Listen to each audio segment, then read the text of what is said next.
ಅಕ್ರಮ ಮರಳುಗಾರಿಕೆಯಿಂದ ಅರ್ಧಕರ್ಧ ದ್ವೀಪವೇ ಮಂಗಮಾಯ ಆಗ್ಬಿಟ್ಟಿದೆ. ಮಂಗಳೂರಲ್ಲಿ ಈ ಮರಳುಕೋರರ ಅಟ್ಟಹಾಸಕ್ಕೆ ಅರ್ಧ ಊರೇ ಸರ್ವನಾಶ ಆಗಿದೆ.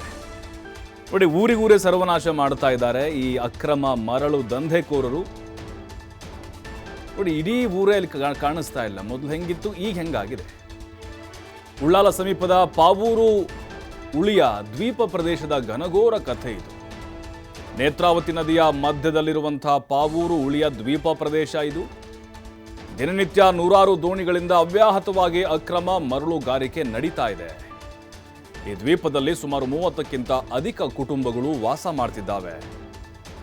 ಆದರೆ ಇದೀಗ ಸ್ಯಾಂಡ್ ಮಾಫಿಯಾದಿಂದ ಈ ದ್ವೀಪ ಪ್ರದೇಶದ ಜನ ಕಂಗಾಲಾಗಿ ಹೋಗಿದ್ದಾರೆ. ಬದುಕು ಭೂಮಿ ಕಳೆದುಕೊಳ್ಳುವಂತ ಆತಂಕದಲ್ಲಿ ಕುಟುಂಬಗಳಿದ್ದಾವೆ. ಇಷ್ಟೆಲ್ಲ ನಡೀತಾ ಇದ್ರೂ ಕೂಡ ಗಣಿ ಇಲಾಖೆ, ದಕ್ಷಿಣ ಕನ್ನಡ ಜಿಲ್ಲಾಡಳಿತ ಸೈಲೆಂಟ್ ಆಗಿಬಿಟ್ಟಿದೆ. ನೋಡಿ, ಅರ್ಧಕರ್ಧ ದ್ವೀಪನೇ ನುಂಗಿ ನೀರು ಕುಡಿದ್ಬಿಟ್ಟಿದ್ದಾರೆ. ಆದರೆ ಇಲ್ಲಿವರೆಗೂ ಕೂಡ ಗಣಿ ಇಲಾಖೆ ಅಧಿಕಾರಿಗಳಾಗಲಿ ಅಥವಾ ದಕ್ಷಿಣ ಕನ್ನಡ ಜಿಲ್ಲಾಡಳಿತ ಆಗಲಿ ಯಾವುದೇ ಕ್ರಮಕ್ಕೆ ಮುಂದಾಗಿಲ್ಲ. ನಾವು ನೋಡ್ತಾ ಇದ್ದೀವಿ. ನೋಡಿ, ಅವ್ಯಾಹತವಾಗಿ ನಡೀತಾ ಇದೆ. ಹೇಳೋರು ಕೇಳೋರು ಯಾರೂ ಇಲ್ಲ. ಹಾಡಹಗಲೇ ಇದು. ನೋಡಿ, ದೋಣಿಗಳ ಮೂಲಕ ಯಾವ ರೀತಿ ಆ ನದಿಯ ಒಡಲನ್ನು ಬಗಿತಾ ಇದ್ದಾರೆ ಅಂತ ನಾವು ನೋಡ್ತಾ ಇದ್ದೀವಿ. ಇದು ಒಂದೇ ಬೋಟ್ ಅಲ್ಲ, ನೂರಾರು ಬೋಟ್ಗಳು ಟನ್ ಗಟ್ಟಲೆ ಮರಳನ್ನು ಅಕ್ರಮವಾಗಿ ತೆಗಿತಾ ಇದ್ದಾರೆ. ಈ ಮರಳು ತೆಗಿತಾರೆ ಅಂತ ಹೇಳಿದ್ರೆ ಅದರದೇ ಆದಂಥ ನಿಯಮಗಳಿರ್ತವೆ. ಜಿಲ್ಲಾಡಳಿತದಿಂದ ಪರ್ಮಿಷನ್ ತೆಗೆದುಕೊಳ್ಳೋದಾಗಿರ್ಬೋದು, ಅಥವಾ ಗಣಿ ಮತ್ತು ಭೂವಿಜ್ಞಾನ ಇಲಾಖೆಯಿಂದ, ಕಂದಾಯ ಇಲಾಖೆಯಿಂದ ಪರ್ಮಿಷನ್ ತೆಗೆದುಕೊಳ್ಳೋದಿರುತ್ತೆ, ಪರ್ಮಿಟ್ ಇರುತ್ತೆ. ಆದರೆ ಇದ್ಯಾವುದೂ ಕೂಡ ಇಲ್ಲ. ಏನಾಗಿದೆ, ಪರಿಶೀಲನೆ ಮಾಡಬೇಕಾ ಬೇಡವಾ, ಅಥವಾ ಅಲ್ಲಿ ಮರಳನ್ನು ಎತ್ತಲಿಕ್ಕೆ ಅವಕಾಶಗಳಿದಾವಾ ಇಲ್ವಾ, ಅದು ಆ ಪ್ರದೇಶಕ್ಕೆ ಸೀಮಿತವಾಗಿದ್ದಂಥದ. ನೋಡಿ, ಇದು ಅವ್ಯಾಹತವಾಗಿ ನಡೀತಾ ಇದೆ. ಹಾಗಾಗಿಯೇ ಈಗ ಅಲ್ಲಿನ ದ್ವೀಪದಲ್ಲಿ ವಾಸ ಮಾಡುವಂಥ ನಿವಾಸಿಗಳು ನೋಡಿ, ಅರ್ಧಕರ್ಧ ಊರು ಮಾಯ ಆಗಿಬಿಟ್ಟಿದೆ. ಅಂದರೆ ಆ ಎಲ್ಲ ಮರಳನ್ನು ಬಗೆದು ಸ್ವಲ್ಪ ಮಾತ್ರ ಉಳಿಸಿದ್ದಾರೆ. ಅಲ್ಲಿ 30ಕ್ಕಿಂತ ಹೆಚ್ಚು ಕುಟುಂಬಗಳು ಬದುಕ್ತಾ ಇದ್ದಾವೆ. ಇನ್ನೂ ಸ್ವಲ್ಪ ದಿನ ಕಳೆದ್ರೆ ಅವ್ರಿಗೂ ಧಮಕಿ ಹಾಕಿ ಅವ್ರನ್ನ ಅಲ್ಲಿಂದ ಖಾಲಿ ಮಾಡಿಸಿ ಓಡಿಸಿ ಕಂಪ್ಲೀಟಾಗಿ ಅದನ್ನು ವಶಪಡಿಸಿಕೊಳ್ಳುವಂಥ ಸಾಧ್ಯತೆಗಳೇ ಹೆಚ್ಚಾಗ್ತಾ ಇದ್ದಾವೆ. ಏನು ಸದ್ಯಕ್ಕೆಲ್ಲ ಯಾವ ರೀತಿ ಮರಳು ಮಾಫಿಯಾ ನಡೀತಾ ಇದೆ, ಇದರ ಬಗ್ಗೆ ನಮ್ಮ ಪ್ರತಿನಿಧಿ ಆದಿತ್ಯ ಒಂದು ವಾಕ್ಥ್ರೂ ಮಾಡಿದ್ದಾರೆ, ನೋಡೋಣ. ಮಂಗಳೂರಿನ ಈ ಒಂದು ಪಾವೂರು ಉಳಿ ಅನ್ನುವಂಥ ಪ್ರದೇಶದಲ್ಲಿ ಮರಳುಕೋರರ ಅಟ್ಟಹಾಸ ಎಷ್ಟರ ಮಟ್ಟಿಗೆ ಇದೆ, ಯಾವ ರೀತಿ ಒಂದು ದ್ವೀಪ ಪ್ರದೇಶ ಇದಕ್ಕೆ ಬಲಿಯಾಗ್ತಾ ಇದೆ ಅನ್ನೋದಕ್ಕೆ ಒಂದು ಸಾಕ್ಷ್ಯವಾಗಿರುವಂತಹ ಘಟನೆ ತಮ್ಮ ಕಣ್ಣ ಮುಂದೆ ಇದೆ. ನಾವೀಗ ಇದೇ ಉಳಿಯದ ನದಿಯ ಮಧ್ಯದಲ್ಲಿದ್ದೇವೆ. ದೃಶ್ಯದಲ್ಲಿ ತಾವು ಗಮನಿಸಿ ಹೋಗ್ಬೋದು, ಒಂದು ಭೂಪ್ರದೇಶ. ಹಿಂದೆ ಈ ಭೂಪ್ರದೇಶ ಏನಿದೆ ಈಗ ಬೇರ್ಪಟ್ಟಿದೆ. ಇದು ಕೂಡ ಅದೇ ಒಂದು ಪಾವೂರು ಉಳಿಯ ಗ್ರಾಮಕ್ಕೆ ಸೇರಿತ್ತು. ಆದರೆ ನಿತ್ಯ ನಿರಂತರವಾಗಿ ಇಲ್ಲಿ ಮರಳು ದಂಧೆ ನಡೆದಂಥ ಪರಿಣಾಮದಿಂದ ಈ ಭಾಗ ಏನಿದೆ, ಈ ಭೂಭಾಗ ಏನಿದೆ, ಈಗ ದ್ವೀಪದಿಂದಲೇ ಬೇರ್ಪಟ್ಟಿರುವಂಥದ್ದು. ಎಷ್ಟರ ಮಟ್ಟಿಗೆ ಇಲ್ಲಿ ಮರಳುಕೋರರ ಒಂದು ಅಟ್ಟಹಾಸ ಇದೆ ಅನ್ನುವಂಥದ್ದಕ್ಕೆ ಇದೇ ಸಾಕ್ಷಿ. ಒಂದು ದ್ವೀಪವೇ ಸಂಪೂರ್ಣವಾಗಿ ನಾಶ ಆಗಿದೆ. 80 ಎಕರೆ ಇದ್ದಂಥ ದ್ವೀಪ ಪ್ರದೇಶ ಈಗ 40 ಎಕರೆಗೆ ಬಂದಿದೆ. 40 ಎಕರೆ ಏನು ನಾಶವಾಗಿದೆಯೋ ಅದು ಸಂಪೂರ್ಣವಾಗಿ ಅಕ್ರಮ ಮರಳುಗಾರಿಕೆಯಿಂದಲೇ ನಾಶವಾಗಿರುವಂಥದ್ದು. ನಿತ್ಯ ನಿರಂತರವಾಗಿ ಇಲ್ಲಿ ಮರಳುಗಾರಿಕೆ ನಡೀತಾ ಇದೆ.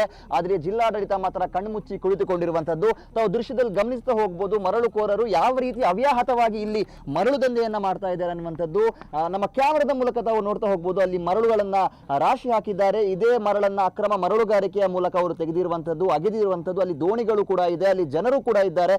ಅವ್ಯಾಹತವಾಗಿ ದಂಧೆ ನಡೀತಾ ಇದೆ. ಬೇಕಾದಷ್ಟು ಕುರುಹುಗಳು ಇದೆ.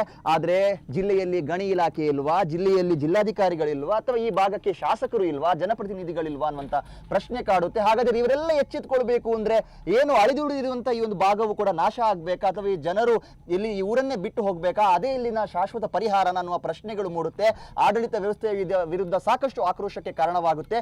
ಇಷ್ಟೆಲ್ಲ ಸಾಕ್ಷಿಗಳಿದ್ರೆ ಅಂದ್ರೆ ತಾವು ದೃಶ್ಯದಲ್ಲಿ ಗಮನಿಸಬಹುದು, ಒಂದು ಕೋಲಿನ ರೀತಿ ತಮ್ಗೆ ಕಾಣಿಸ್ತಾ ಇದೆ. ಅದು ಮರಳನ್ನ ತೆಗೆಯೋದಕ್ಕೆ ಉಪಯೋಗ ಮಾಡುವಂತ ಒಂದು ಸಾಧನ ಅಲ್ಲಲ್ಲಿ ಇದೆ. ಅಂದ್ರೆ ನಿನ್ನೆ ತನಕವೂ ಕೂಡ ಇಲ್ಲಿ ಮರಳುಗಾರಿಕೆ ನಡೆದಿದೆ, ಹೇಳಕ್ಕಾಗಲ್ಲ. ಇವತ್ತು ಕೂಡ ಇಲ್ಲಿ ಮರಳುಗಾರಿಕೆ ನಡೆದಿರಬಹುದು. ಅಲ್ಲಿಂದ ಜನ ಬರಬೇಕಾದ್ರೆ ಇಲ್ಲಿಂದ ಇವರು ಓಡ್ ಹೋಗ್ತಾರೆ.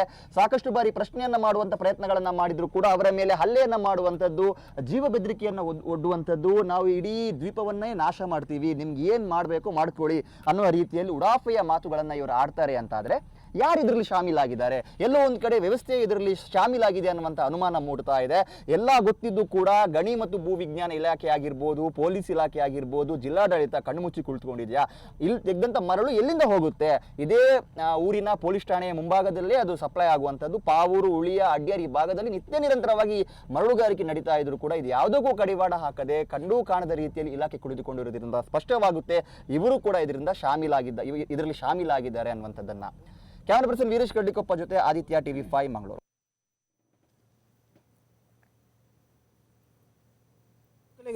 ಎಂಕ್ಲೆಗಿದ್ದಲೆ ಈತು ವರ್ಷೋಡ್ದಿಂಚ ಇನಿ ಮುಟ್ಟಾದ ಎಂಕುಲಕ್ಕೆ ಏನು ಒಂಜಿ ಸರಕಾರ ಬತ್ತದ ಮೂಲ ಎಂಕ್ಲಿಗೆ ಭೇಟಿ ಆವಡು ಮಾಡೋದು ಇದು ಈತ ಪೋಣಗ ಎಂಕುಲು ಈತ ಕಂಪ್ಲೇಂಟ್ ಕೊನ್ನಾಗ ಸರಕಾರ ದಾಯಬಾರ ಪೂಜಿ ಎಂಕಲೆ ಅಗತ್ಯ ಪಡ್ತೀನಿ ಈ ಊರು ದಾಖಲೆಗೆ ಸರಕಾರ ಎಂಕಲೆ ಸರಕಾರ ದಾಖಲೆ ಬರೋಡು ದಯಬಂಡ ಎಂಕಲೆ ಮಂಡಲ ಪಂಚಾಯತಿ ಎತ್ತಿ ನಡೆದ್ರೆ ಸರ್ಕಾರ ಬರೋಡತ್ತೆ ಅಪ್ಪನ ಸರಕಾರದಕ್ಕೂ ದಯಬಾರ ಪೂಜಾರಿ ಎಂಕುಲ್ಗೆ ಎನ್ನಾತ ಈತ ಎಂಕುಲು ಮನವಿ ಕೊರಿಯ ಇನಿ ಮುಟ್ಟಾದ ಎಂಕಲ್ನ ಈ ಮನವಿಗೆ ಮೂಲು ಏರ್ಲ ಬತ್ತದ ಕೇಂದಿನ ಕುಲಿಜ್ಜಾರು ಎಂಚಿನಲ್ಲ ಆತಜಿ ಮೂಲ ಆಮೇಲೆ ಪೊಯ್ಯದೆತ್ತು ಎಂಕುಲು ಪೊಯ್ಯದೆಪ್ಪರೆ ಶುರು ಮಾಡಿನಾಗನೆ ಸ್ಟಾರ್ಟ್ ಮಾಡ್ತದೆ ಎಂಕುಲು ಮನವಿ ಕೊರಿಯಾರೆ ಪರಿಹರಿಯೇ ಬೋದು ಮನವಿ ಕೊರೋದು ಎಂಕುಲು ಮಾತೆ ಇರಲಿ ಇತ್ತಿದ್ದು ಪರಿಹರಿಯೇ ಬೋದು ಕೊರಂತ ಆಯ್ತು ಬೊಕ್ಕ ಲಾಸ್ಟ್ ಮಾತೆ ಎಲ್ಲ ಬೋದು ಕೂಡ ಪಾಯ ಆಂಡಲ ಐಕು ಬೈದಿಜ್ಜಾರು ಸರಕಾರ ಬೈದಿಜ್ಜಿರಿ ಎಂಕಲೇ ಬೋಡ್ ತಿಂದಾದ ಬಂಡ ಸರಕಾರ ಬತ್ತದ ಈ ಎಂಕಲ್ನ ದೀಪವು ಮೂಲ ತೂವೋಡು ಸ್ಪಾಟೆಡ್ ಬರ್ತದೆ ಎಂಕುಲಿತ ಈತ ಮಲ್ಪುಣಕ ಮಕ್ಕಳಿಗೆ ಆತಲ ಗೊತ್ತಾಪಜೆ ಮಕ್ಕಳು ಆಫೀಸ್ ಕುಲೋನ ಸಮ ಓಕೆ ಅಕಲೆ ಪೋಸ್ಟ್ ಮಲ್ಲಪ್ಪು ಎಂಕಲೆಗೆ ಮೂಲು ಬೆಂದದು ಎಂಕಲೆ ಬೆಂದಿನ ಎಂಕಲೆ ಬಂಜಿ ಯಾರುಜಿ ಅಪ್ಪಂದ ಎಂಕುಲು ಪಿದಾಯ್ ಕುಲ್ಲೋಡ ಇಲ್ಲಿ ಕಟ್ಟೋಡ ಎಂಚ ಕಟ್ಟ ಪರಿಸ್ಥಿತಿ ಅವು ಎಂಕಲೆಗೆ ದಯ ಬಂಡ